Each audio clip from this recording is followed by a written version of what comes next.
Hello dear 10th class students and welcome to Magnet Brains. मेरा नाम है ऋषभ सिंह परिहार और मैं डील कर रहा हूं एनटीएससी सैट केमिस्ट्री के साथ।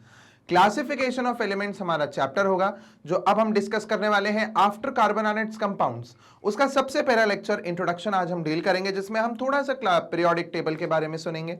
उसके बाद हम शुरू करेंगे कि सबसे पहली बार क्लासिफिकेशन किसने किया था और फिर किस तरीके से ये क्लासिफिकेशन करने की सीरीज आगे बढ़ी। मैग्नेट ब्रेन्स किंडरगार्टन से लेकर 12th क्लास तक NCERT, CBSE, state boards, NTSC, olympiad, इन सब के वीडियो लेक्चर्स आपको 100% फ्री में क्वालिटी कंटेंट और क्वालिटी टीचर्स के साथ अवेलेबल कराते हैं।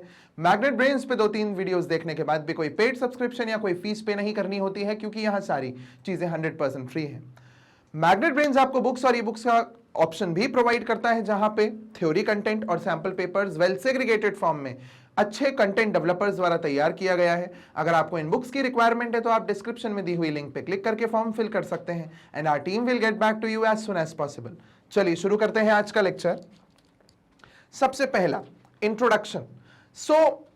पीरियोडिक क्लासिफिकेशन या क्लासिफिकेशन ऑफ एलिमेंट्स में हम क्लासिफिकेशन करना क्यों चाहते हैं या क्यों जरूरी है, उसका सबसे पहला और सबसे बेसिक रीजन तो यह है कि हमारे पास 118 एलिमेंट्स हैं, मतलब ढेर सारे एलिमेंट्स हैं, है ना। अब 118 एलिमेंट्स के बारे में पढ़ना, उनकी प्रॉपर्टीज को पढ़ना, यह बड़ा डिफिकल्ट होता है कि कैसे आप इंडिविजुअली 118 एलिमेंट्स की प्रॉपर्टीज को पढ़ोगे, उससे मेमोराइज करोगे, और अगर आपको ये नॉलेज कहीं अप्लाई करना है तो आप कैसे करोगे, है ना। तो हमने क्या सोचा कि क्यों ना इन एलिमेंट्स को एक प्रॉपर वे में हम अरेंज कर दें, और जब हम अरेंज कर देंगे, इनको ग्रुप्स में कर देंगे, अलग अलग ग्रुप्स बना देंगे कि भाई ये सिमिलर हैं, ये सिमिलर हैं, ये सिमिलर हैं, अलग अलग ग्रुप्स बनाएं। अब आप ग्रुप वाइज स्टडी करिए। तो ग्रुप वाइज स्टडी करने में क्या होता है कि जैसे एक ग्रुप ये है, एक ग्रुप ये है, एक ग्रुप ये है, इसमें सब एक तरीके के हैं, बड़ा हो छोटा हो मगर सब ट्राइंगल है। सिमिलरली इसमें बड़ा हो या छोटा हो सारे सर्कल्स हैं। सेम इसमें बड़ा हो या फिर छोटा हो सारे के सारे स्क्वायर्स हैं, है ना, सारे के सारे इसमें स्क्वायर्स हैं। तो हमने क्या किया, ट्राइंगल, सर्कल और स्क्वायर को अलग अलग ग्रुप्स में डाल दिया। अब इन जनरल अगर मैं एक ग्रुप को पढ़ लूं कि भाई ट्राइंगल है, 3 साइड होते हैं, है ना, उन 3 साइड्स के अंदर 3 एंगल्स होते हैं, तो हमने क्या किया, जनरलाइज्ड वे में ट्राइंगल्स के बारे में पढ़ लिया, जनरलाइज्ड वे में सर्कल्स के बारे में पढ़ लिया और जनरलाइज्ड वे में स्क्वायर्स के बारे में पढ़ लिया। तो पढ़ना आसान हुआ। तो इसी वे में हमने एलिमेंट्स को भी ग्रुप वाइज और पीरियड वाइज, अभी हम आगे पढ़ेंगे, तो हमने उनको है ना ग्रुप्स में अरेंज कर दिया, झुंड में अरेंज कर दिया कि भाई एक को पढ़ लो, मतलब पूरे ग्रुप को पढ़ लो, तो सारे एलिमेंट्स की जनरलाइज्ड प्रॉपर्टीज तो हमने पढ़ ही ली हैं। तो बेसिकली हमने अपनी स्टडी को आसान करने के लिए क्लासिफिकेशन को किया है, क्लासिफिकेशन किया है, अरेंजमेंट किया है एलिमेंट्स का एक स्पेसिफिक, एक प्लान्ड वे में। Okay, The periodic classification of element has given us a systematic and immensely useful framework for correlating the properties of the elements into a few very simple and logical patterns. हमने क्या किया है, इतने सारे elements की systematic study करने के लिए और एक उनको हम कह सकते हैं कि सिमिलैरिटीज पढ़ने के लिए, डिससिमिलैरिटीज पढ़ने के लिए, जैसे ये एक ग्रुप ऑफ एलिमेंट्स है, ये दूसरा ग्रुप ऑफ एलिमेंट्स है, तो इनमें क्या सिमिलैरिटीज हैं, इन दोनों में क्या डिससिमिलैरिटीज हैं, क्या चेंज आ रहा है प्रॉपर्टी में, ये सब आसानी से पढ़ने के लिए हमने क्लासिफिकेशन किया है और वो भी एक लॉजिकल पैटर्न में। ऐसा नहीं कि हमारा मन हुआ तो हमने किसी एलिमेंट को यहां जमा दिया, यहां जमा दिया या वहां जमा दिया। हमने एक लॉजिकल पैटर्न में, एक वेल प्रॉपर प्लान्ड पैटर्न में एलिमेंट्स को अरेंज किया है। Clear? In 1817, the German chemist Johann Wolfgang Dobereiner noticed that the elements could be arranged in the order of increasing atomic mass in the groups of 3, in which the atomic mass of the middle element was approximately the arithmetic mean of the atomic masses of the other 2 elements. इसका मतलब क्या कि एक scientist थे, German chemist थे, Johan Wolfgang डॉबरीनर, जिनको हम लोग डॉबरीनर सीधा नाम से ही जानते हैं। तो डॉबरीनर ने क्या किया, उन्हें 3-3 एलिमेंट्स के है ना सेट बनाए, इंक्रीजिंग एटॉमिक मास के बेसिस पे इन्हें सेट बनाए, और इन्हें यह सिस्टम दिया कि भाई जो ये पहला और जो दूसरा एलिमेंट है, इनके एटॉमिक मास को अगर आप सम टोटल कर दो A प्लस सी और उसका मीन निकाल लो डिवाइडेड बाय 2, तो इसका जो आंसर आएगा दैट वुड बी रफली equal to the mass of second element.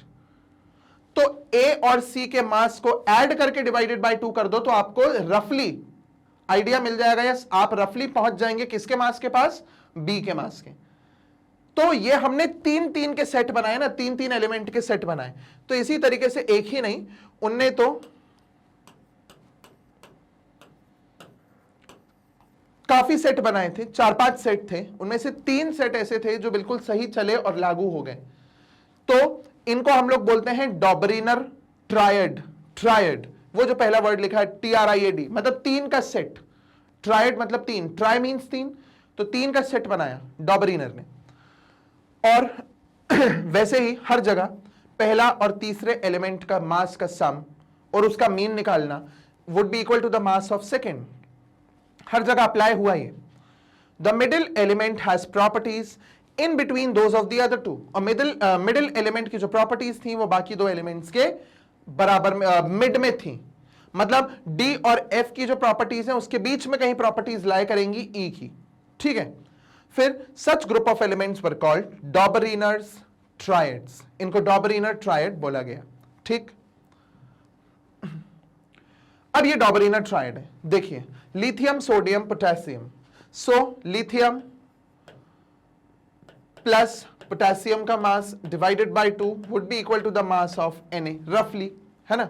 So lithium is 7 plus potassium is 39 divided by 2 is equals to, देखते हैं 39 40 46 अपॉन 2, 223 जा 46, कितना आंसर आया 23, है ना 23 आया। देखो सोडियम का मास कितना है 23, हुई वही चीज अप्लाई। नेक्स्ट देखो calcium, strontium and barium. Calcium 40, barium 137 divided by 2 कितना हुआ, ये हो जाएगा हमारा 7 4 5 6 7 एंड 1 डिवाइडेड बाय 2, 2 8 जा 16, 1 2 8 जा 16 एंड 2 5 जा 88.5 के आसपास आ रहा है। ऊपर नीचे कैलकुलेशन हो सकता है डायरेक्ट किया, but it's coming out to be 88.5। इसका देखो स्ट्रोंशियम का 88, सो मैंने बोला ना रफली equal to, so it's almost equal to strontium, है ना। Similarly it would be for chlorine bromine iodine. ये अब आप लोग करेंगे और मुझे कमेंट्स में बताएंगे कि अगर आपको ये जो हमने क्लोरीन और ब्रोमीन आयोडीन का जो ट्रायड है इसको लेके किया है वो सही बैठ रहा है कि नहीं डॉबरिनर ट्रायड के अकॉर्डिंग। तो ये आपका होमवर्क है, अगर आप चाहें तो अभी पॉज करके और एक बार इसे कर सकते हैं और कमेंट सेक्शन में अपना आंसर डाल सकते हैं। सो कितना हुआ 35.5 प्लस 127 डिवाइडेड बाय 2 करके देखिएगा और बताइएगा। आगे बढ़ते हैं। It was observed that Dobriner's classification was not applicable to all known elements but was limited to only a few elements. ये सारे एलिमेंट्स के ऊपर अप्लाई नहीं हुआ डॉबरिनर का ट्रायड, और ये कुछ सिलेक्टेड एलिमेंट्स के ऊपर ही लागू हुआ। Hence it was abandoned, इसलिए इसे छोड़ दिया गया, रिजेक्ट कर दिया गया। But credit goes to Dobriner since it was the first attempt to seek order among the apparently disordered collection of elements। अभी तक हम लोग सिर्फ हवा में बातें कर रहे थे, बट डॉबरिनर ने एटलीस्ट कोशिश की कि एलिमेंट्स को किसी ऑर्डर में किसी वे में हम जमा पाएं और उसके बाद स्टडी कर पाएं। तो डॉबरिनर के इस ट्रायड के सिस्टम के कंसेप्ट की तारीफ भी हुई कि एटलीस्ट डॉबरिनर ने स्टार्ट तो किया क्लासिफिकेशन, कुछ तो दिमाग लगाया, कुछ तो अरेंजमेंट किया, ठीक है। इसके बाद आता है थोड़ा सा upgraded form, Newlands law of octaves. हमने जो यहां पे ये एस के बाद अपॉस्ट्रोफी लगाया है ना, वो इसलिए लगाया है कि न्यूलैंड्स पूरा नाम है न्यूलैंड्स, फिर अपॉस्ट्रोफी मतलब न्यूलैंड के law of octaves. So an English chemist John Newlands in 1864 who was a lover of music, इन्हें म्यूजिक बहुत पसंद था न्यूलैंड को। His law of octave states that when elements are arranged in the order of increasing atomic masses, एक minute आगे बढ़ने से पहले मैं ये बता दूं, हो सकता है आप लोगों में से कुछ को ये बहुत ऑड लग रहा हो सुनना कि म्यूजिक पसंद था इसलिए हमने केमिस्ट्री से क्या लेना देना उसका। अभी लेना देना आएगा, इसलिए यहां पे मैंने पॉइंट ये डाला है कि he was a lover of music, उन्हें म्यूजिक बहुत पसंद था और म्यूजिक से ही उन्होंने अपना आइडिया निकाल के केमिस्ट्री में डाला था। सुनिए, His law of octaves state that when elements are arranged in the order of increasing atomic masses, the physical and the chemical properties of every eighth element are a repetition of the first element. अब आप देखिए, जब element को increasing atomic mass में हम arrange करते हैं, जो फिजिकल और केमिकल प्रॉपर्टीज हैं हर पहले एलिमेंट की, वो उस एलिमेंट को अगर हम पहला मान ले तो 8वें एलिमेंट से बिल्कुल सेम होगा। एक रफ चीज बताता हूं, देखो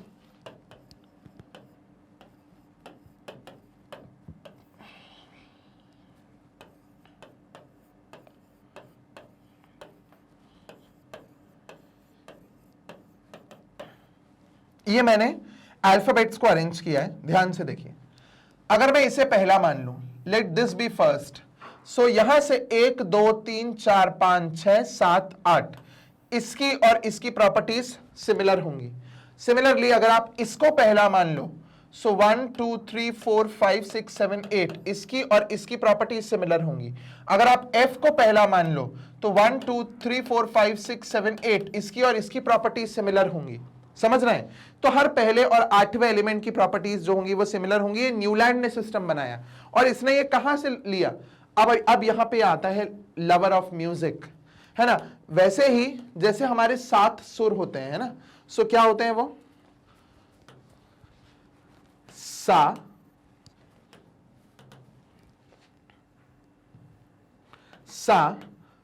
रे, सा रे गा मा पा धा नी, और फिर से सा आता है ना, सारे गामा पाधा नी, सारे गामा पाधा नी सा। तो पहले भी सा था, 8वां भी सा है। तो जैसे म्यूजिकल नोट में पहला और 8वां सेम है, वैसे ही उनने यहां पे इसको एलिमेंट्स के ऊपर भी लगाया। ठीक है, इसलिए लवर ऑफ म्यूजिक से केमिस्ट्री में लिंक आया। ठीक, देखिए ये उनकी न्यूलैंड का अरेंजमेंट था एलिमेंट्स का, जहां पे ये देख लो अगर आप, है ना, ये ले लो, पहला 1 2 3 4 5 6 7 8, इन दोनों की प्रॉपर्टीज सिमिलर होंगी। ठीक है, ये न्यूलैंड का सिस्टम था, ये उनका पूरा लॉ ऑफ ऑक्टेव्स है। ये उन्होंने एक टेबल बनाई थी इस तरीके से, इंक्रीजिंग एटॉमिक मासेस के बेसिस पे। ठीक, आगे बढ़ते हैं। ड्रॉबैक्स, गलतियां देख लें अब। चलो, अच्छा काम तो उन्होंने बहुत कर लिया, पहले थोड़ा बहुत अच्छा भी बता देता हूं कि भाई बड़ा अच्छा काम किया। थोड़ा और ब्रॉडर वे, न्यूलैंड ने, डॉबरिनर ने तो सिर्फ 3-3 के सेट बनाए थे, इनने सारे एलिमेंट्स को एक टेबल में जमा लिया, है ना, छोटी सी बनाई मगर एक टेबल तो बनाई। और इस टेबल में हर पहले एलिमेंट का 8वें एलिमेंट से उन्होंने रिलेशन भी बताया। बड़ी अच्छी चीज है कि रिपीटेशन ऑफ प्रॉपर्टीज बता रहे थे वो। एक नई चीज आ गई ना कि प्रॉपर्टी अपने आप को रिपीट कर रही है एक स्लॉट के बाद। पहले से 8वां, फिर हर पहला हर 8वां, हर पहला हर 8वां, इस तरीके से सिमिलर था। तो इनने अच्छे काम किए, थोड़ा और अपग्रेड हो गया दिमाग, है ना।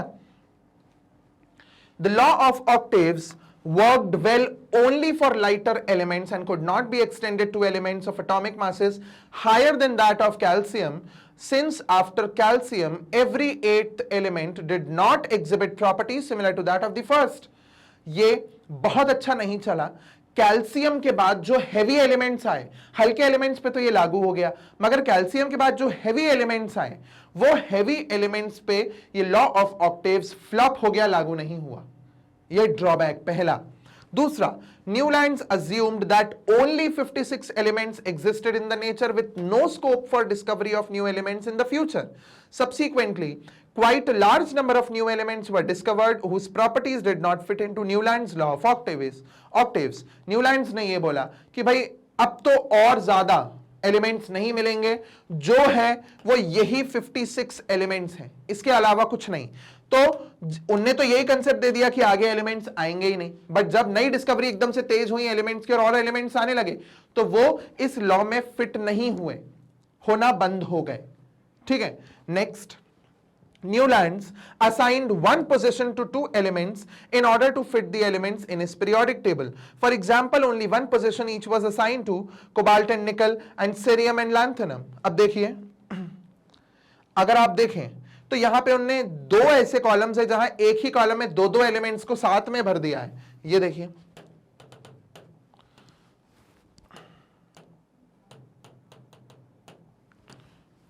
ये वाला और ये वाला एक ही कॉलम में भर दिए, दोनों को फ्लॉप शो हो गया। तो ये भी एक प्रॉब्लम रही कि वो सिर्फ फिट करने के चक्कर में उन्होंने एक ही एक कॉलम में दो को भर दिया। Newlands placed CO and Ni in the same column as FCl and Br, having quite different properties in comparison to CO and Ni. अब आप ये देखिए, उनने क्या किया, CO और Ni, कोबाल्ट और निकल को ऐसे कॉलम में डाल दिया जहां पे फ्लोरीन, क्लोरीन और ब्रोमीन है, और फ्लोरीन, क्लोरीन, ब्रोमीन की प्रॉपर्टीज बिल्कुल अलग है कोबाल्ट और निकल से। कोबाल्ट निकल मेटल्स हैं, fluorine, chlorine, bromine non metals हैं, तो इनकी प्रॉपर्टीज कहां से सेम हो सकती हैं? तो एक तो ये गड़बड़ हो गई है ना। Newlands placed Fe far away from CO and Ni, although Fe resembles CO and Ni in properties. उनने क्या किया, Fe को CO और Ni से दूर रख दिया, बल्कि जो ये Fe है ये मेटल है, इसकी प्रॉपर्टीज फिर भी CO और Ni से सिमिलर हैं, बट इनको अलग अलग दूर दूर रख दिया। Then therefore Newlands octave was abandoned, reject हो गया। The law was received with ridicule, especially due to the mysterious link between chemistry and music. और एक बड़ी जो mysterious link था ना म्यूजिक और केमिस्ट्री को मिलाने का, तो इस वजह से भी यहाँ पे थोड़ी प्रॉब्लम आ गई और लोगों ने बहुत पसंद नहीं किया, ये रिजेक्ट हो गया।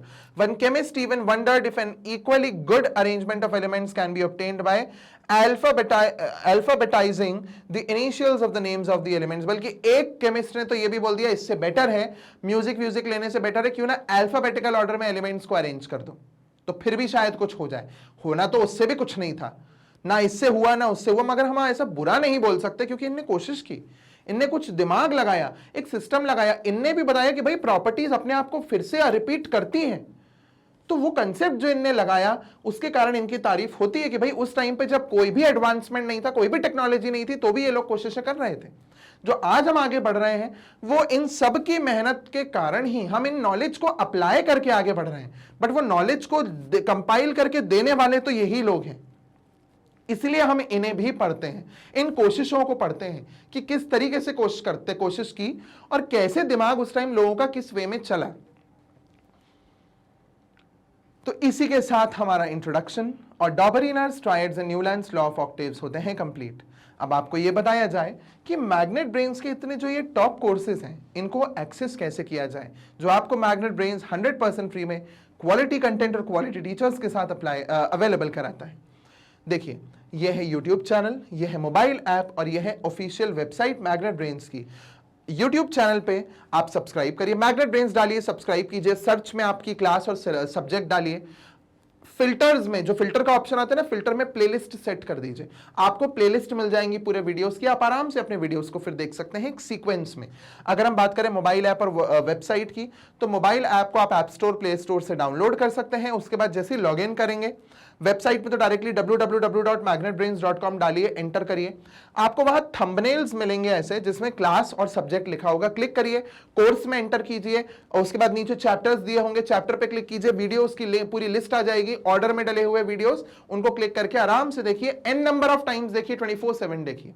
ठीक है, फेसबुक, इंस्टाग्राम, ट्विटर और टेलीग्राम पे मैग्नेट ब्रेन्स अवेलेबल हैं, जहां पे आप फॉलो कर सकते हैं, ज्वाइन कर सकते हैं, ताकि नोटिफिकेशन और कोई भी अपडेट आप मैग्नेट ब्रेन्स की तरफ से मिस ना करें। ठीक, बुक्स और ई बुक्स का ऑप्शन भी मैग्नेट ब्रेन्स आपको प्रोवाइड करता है। बुक्स और ई बुक्स में थ्योरी कंटेंट और sample papers well segregated form में अवेलेबल है, जो कि अच्छे कंटेंट डेवलपर्स द्वारा तैयार किया गया है। अगर आपको इन बुक्स की रिक्वायरमेंट है तो आप डिस्क्रिप्शन में दी हुई लिंक पे क्लिक कर सकते हैं और फॉर्म भर सकते हैं और हमारी टीम आपको कॉन्टैक्ट करेगी as soon as possible. So thank you for watching this video and keep watching Magnet Brains.